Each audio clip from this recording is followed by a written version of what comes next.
stomp, skeleton, stomp, skeleton, strut, skeleton, strut, skeleton, strut, skeleton, strut, skeleton, strut, Game of Thrones, Game of Thrones. I never knew my mother. Yes, this video is about, if you haven't guessed already by the title of the video, the beginning song, or the reference to Jon Snow, Game of Thrones. Now, I love Game of Thrones. Like, seriously, I don't think I love a TV show more than Game of Thrones. Maybe Breaking Bad, but still, it's a pretty close second. And if you're clicking on this video, I'm assuming either you found my random face and you were like, hey, I should click on this video, or you want to hear someone talk about Game of Thrones. And guess what?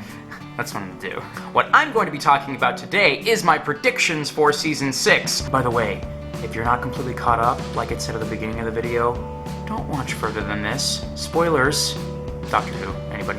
No? Yes, so we just ended the Series 5 finale maybe a little bit more than a month ago, and I still cannot believe what happened! So, just to let you all know, I have not read all the books yet. I'm currently working on it. I'm on the second book, and I'm listening it through audiobook, which, by the way, if you have not read the books, either through audiobooks or through reading the pages itself, I highly recommend it. They're great. Anyway, a lot of stuff happened. First off, let's talk about Stannis, the Manus. Now, I've got to be honest, I never really got into Stannis' story, nor did I really find him to be a compelling character, so I really didn't give a crap. Davos, however, is awesome. Stannis, maybe not so much. And then, of course, you got to see a lovely moment where he is with his daughter and showing compassion and all that good stuff. And then something stupid happens to ruin it all.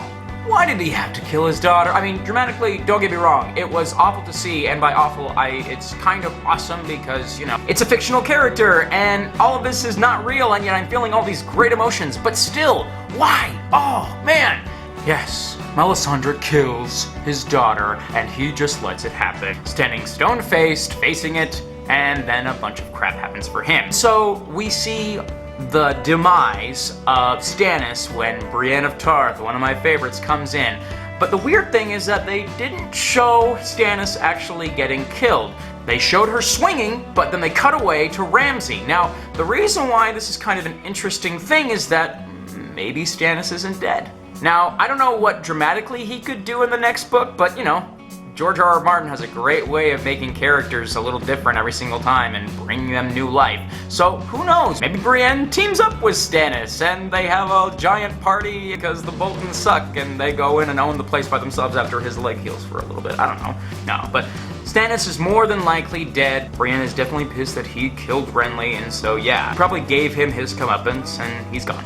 Another possible death could have come from Reek / Theon and Sansa jumping from the wall. Now, that doesn't make a lot of sense to me. I don't see why they would kill off both of those characters now. They really haven't done that much. Sure, they killed Ramsay's lackey, but she didn't really matter contextually for the whole dramatic story, so they've got to have something bigger planned, and I don't think that they died right there. I think they probably did some sort of Assassin's Creed thing where they maybe fell into a bushel of hay, and hey, they're alive! And they're gonna get the hell out of there because Brienne's like right outside the place, and they're probably gonna meet up with him.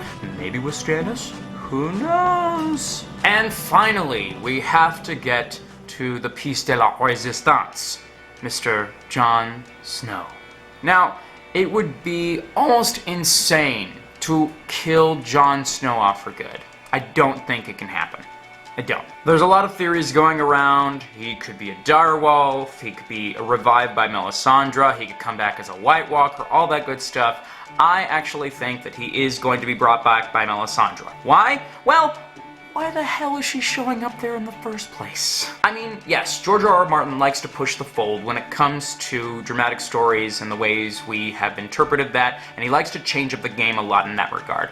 But he's also not a stupid storyteller. And the entire series has kind of been about Jon Snow and Daenerys Targaryen coming to power. Whether or not it's through the Watch, or it's through her building up her own army and sailing across the sea and taking King's Landing. Regardless, they both are having these intertwined stories, and I think that we're going to be seeing Jon coming back, not as Jon Snow, but as Jon Targaryen. which if you haven't heard the R plus L equals J theory, well then you should probably look it up, because regardless of whether or not people like to talk about it, it seems pretty legitimate. Yeah. What I think is going to happen is, before he gets revived by Melisandre, there's going to be a huge uproar between the Night's Watch and with the wildlings who just came in to the Watch's eye. And who knows, maybe the Watch tries to set his body aflame, and since he's secretly a Targaryen the entire time, his body's not going to burn, because guess what? Dragon's blood, body doesn't burn. I think they would be doing a really good fan service for a lot of girls and some guys out there by having Kit Harington just be completely covered in fire and nothing else. Quick side note, I really am not the biggest fan of a lot of people being like, hey, Kit Harington's totally in Belfast recording a video right now. That means he's totally coming back. For me, if you want to have a prediction, great. Use it within the story that you have. I know fans love the show, but you got to stop. It doesn't make it fun anymore. It makes it an obsession in a bad way, instead of an obsession like, hey, I wonder what's going to happen next within the story, not, hey, I wonder where he is now, because maybe that could give some clues. It shouldn't be a matter of predicting where he is right now, because we wouldn't have that if we just had the books, right? You'd have to wait. And unfortunately, yes, we do have to wait, but that kind of makes it better. So try to forget the fact that Kit Harington's there. Maybe he's going on vacation visiting all of his friends because they had a luncheon or something like that. Who knows?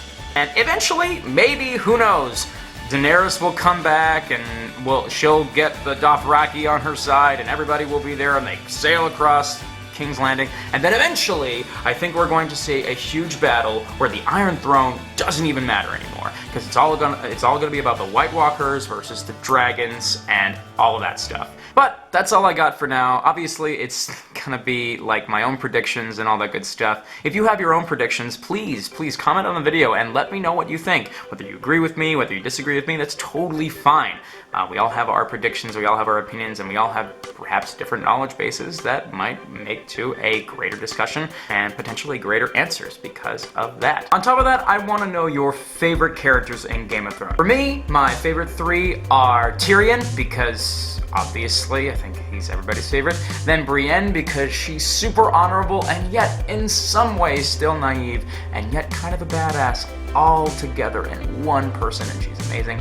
And then Jaime, because he's snarky, and yet he's kind, and he lost his daughter, and even though he's an incestuous jerk sometimes, he can have a heart. But yes, Tyrion, then Brienne, then Jaime for me. So what's yours? And that about wraps it up. If you haven't already, please subscribe to my channel and like the video if you liked it, and comment if you so choose to do so. My name is Eric Montague, and we'll see you next time.